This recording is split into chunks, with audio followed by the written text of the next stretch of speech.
Hello, I am Mantastic and Fantastic, and tonight I'm going to be reviewing the Batman Collab rare machine that is coming back to North America. So, since the last time that this collab has actually rolled around, there have been some changes and updates made by Gung Ho, such as giving buffs to the actives, leader skills, or awakenings of the various cards you can roll from this egg machine, as well as introducing the adorkable Batman Tamadra. So, from this collab, you are able to roll 2 5-star monsters, which is Batman or Batman, and 5 different 4 stars of Batman, Harley Quinn, Robin, Catwoman, and Batman Tamadra. So, without further ado, I'm just going to be reviewing each of the cards and highlighting their strengths, weaknesses, as well as pointing out new things that have occurred since their initial release, however many years ago that was. So, Batman plus Escalov's Act FB, unusual name, is one of the many Batmans you can roll from this collab, and he has mediocre weighted stats because it's just an old card. And his awakenings, he did gain full bind immunity because before he only had one of these 50% bind immunity awakenings. So now he's been upgraded to a full bind immune status, as well as his active being able to clear 2 turns of binds. So his active now is 2 turns of delay, 2 turns of bind clear. And this is actually somewhat phenomenal because it combines 2 elements that have never seen a pairing before. So this card has amazing utility and value as an inheritance, or even a sub on your devil teams because he's actually devil typing. So that means cards like Gremory, Pandora, Lucifer, they can all use this Batman as a sub, which is very powerful because you do have the delay and bind clearing capabilities. And you can also inherit this Batman onto your other teams. Like, say you need to have either some bind clearing or some delay, like whatever the case may be, at least you have both at your disposal. You probably will never need both at the exact same time, but there may be instances where it may be advantageous to have both the delay and bind clear. And to be honest, 2 turns of 2 turns of delay is nothing to snuff at, because that means you have 3 turns to kill a boss, and that usually means you can bypass like various resolves, or if they have lots of health, you can chunk them down, so on and so forth. However, the 2 turns of bind removal can be a little problematic because a lot of bosses do more than 2 turns of binding. So you may run into instances where it's not sufficient, so that's the only point of caution I would exert. Otherwise, this is probably the best quality role you could. If you could pick one role, I would pick this one just because he has such a unique active.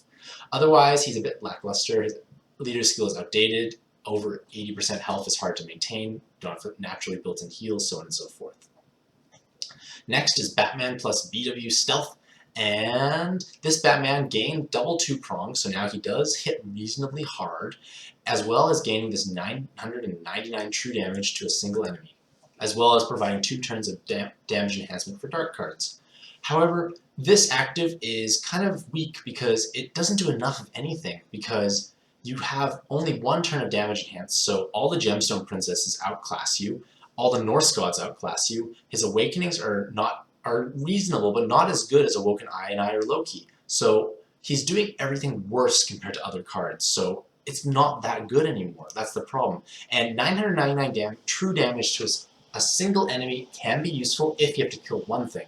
If you have to kill multiple things, this is not going to help, because say you get 2 pre-draw spawns in Arena, 2 and 3, you kill one, you're still left with this one difficult to kill monster, so it's not really accomplishing enough. So he doesn't bring enough to the table, in my opinion. Like, as an inheritance, you have better options. Like, yes, it's a unique pairing, but you don't use the 2 at the same time, and it's just a weak version of each one, so it's not worth bringing, in my opinion. So I don't think he's that good of a card. Maybe you like the art, but I just think it's meh.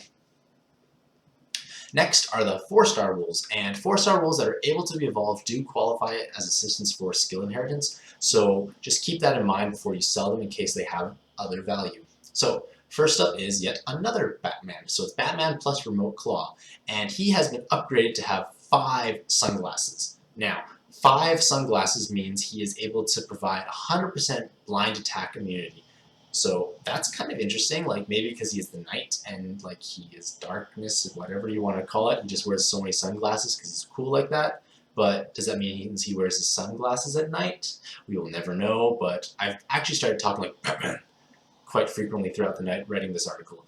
Regardless, Batman plus Remote Claw does provide a single turn of delay, as well as changing jammers to purple orbs. And that jammers to purple orbs is completely new, and it's useful. Like, why not? Like, you do have a chance to get a board flooded of jammers. It does help alleviate bringing a full board changer, and one turn of delay is still valuable. You can bypass problematic floors such as Hino Kagetsugu in Arena, for instance, who has that nasty resolve, and so on and so forth. Like, it has value, but I don't know if you're going to use them as a sub because it is kind of lackluster, the base stats, and really, dark boards, like, it's annoying, but it's not really the end of the world. Like, you still can get around it. Like, there are multiple ways to get around it. You can tap each orb, you can memorize beforehand, or even you can bring a tricolor board changer that makes hearts, and then another orb changer that converts one of the elements to the other. So that means, for example, if you say Saria is active and then Chiyomi, you actually gain a 2/3 fire board, 1/3 heart board.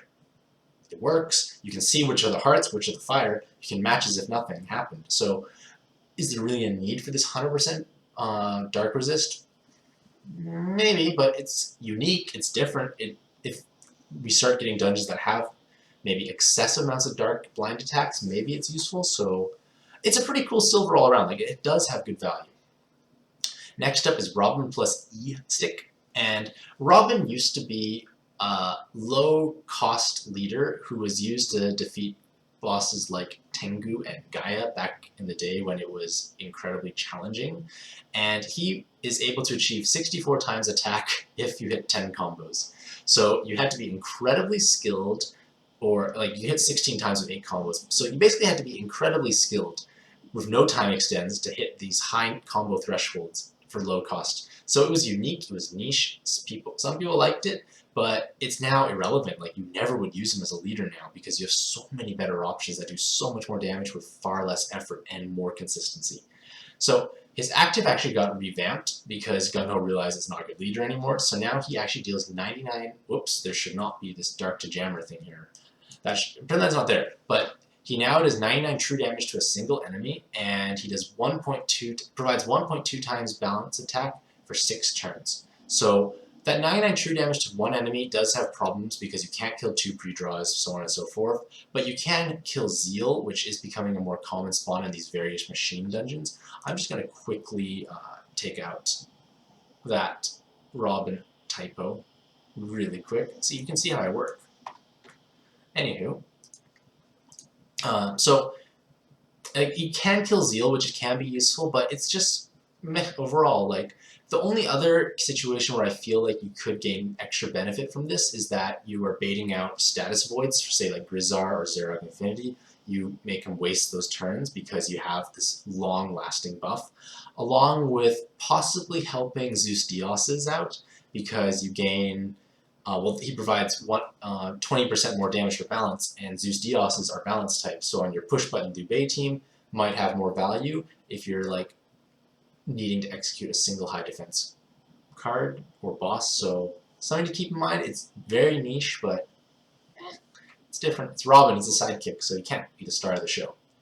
So next up is Harley Quinn, and Harley Quinn has gained 9 awakenings now. So she does provide triple Fire Orb and Water Orb enhance along with double 2-prong on reasonably high base attack. So it looks good on paper, but who can really make the most use of double Fire, double Water enhance? Like, the only team that really can is Awoken Sun Quan, and not many people run him, and Harley Quinn is off color.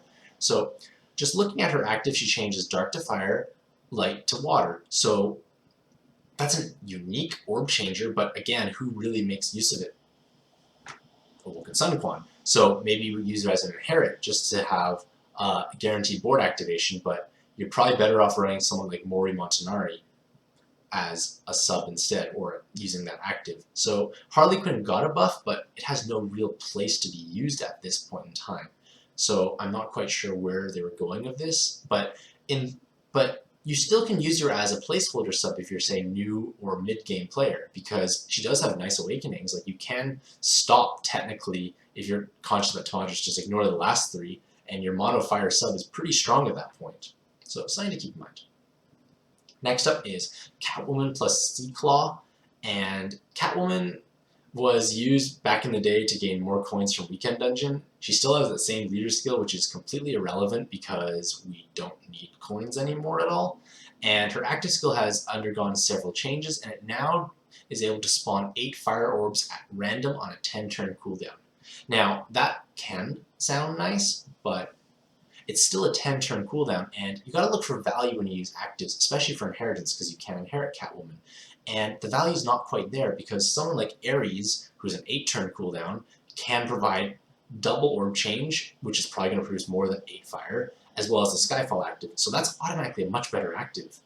The only situation where I could foresee this Catwoman's active being more valuable is when you're using in conjunction with a full board changer to help correct bad luck. Say the board didn't spawn many fire, you can kind of correct it, and this can be used with any board changer. So otherwise, I don't think it's that good because it's quite a long cooldown. So not much value in Catwoman, unfortunately. And finally, we come to possibly the star of the show, is the Tamazo X Batman. So this Tamadra Batman has modest base stats, like they're okay, but they have 9 relevant and powerful awakenings. And they are compared to Navi because Navi was kind of that silver outlier that had all these crazy good awakenings and interesting active.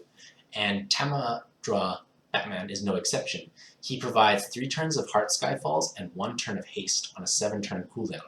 Now, that is reasonable value because you are getting that Skyfall mechanic, which is amazing for Dark Heart Cross leaders because you have, well, not or just dark leaders that need hard orbs like Sinhua, Gremory, and Anaphon. All of them want dark and hard orbs at the same time. And this Tamadra Batman can help provide hard orbs, as well as relevant awakenings, which are the Rose enhanced heal orbs. And in addition, it does have full bind immunity and bind clearing. So you can clear your other cards off, so it may help alleviate team building.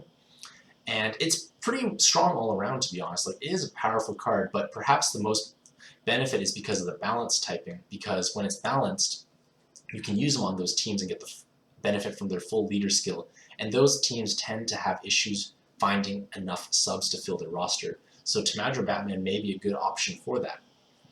Unfortunately, this is more so my personal opinion, but I do not like running pure Heart Makers, or in this case, Heart Skyfall Makers on Heart Cross or Heart plus Element teams, because you need to still deal damage. Like, you can form your Heart Cross great, but if you don't have those other orbs present, you're not going to deal damage, so you didn't really accomplish much. So I'm not too big a fan of running Tamazo Batman.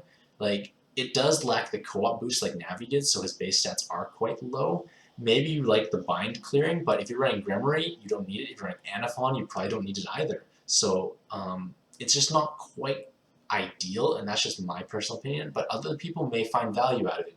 You could inherit something on top of it, or maybe you just need it to fill that last sub slot because you have nothing better.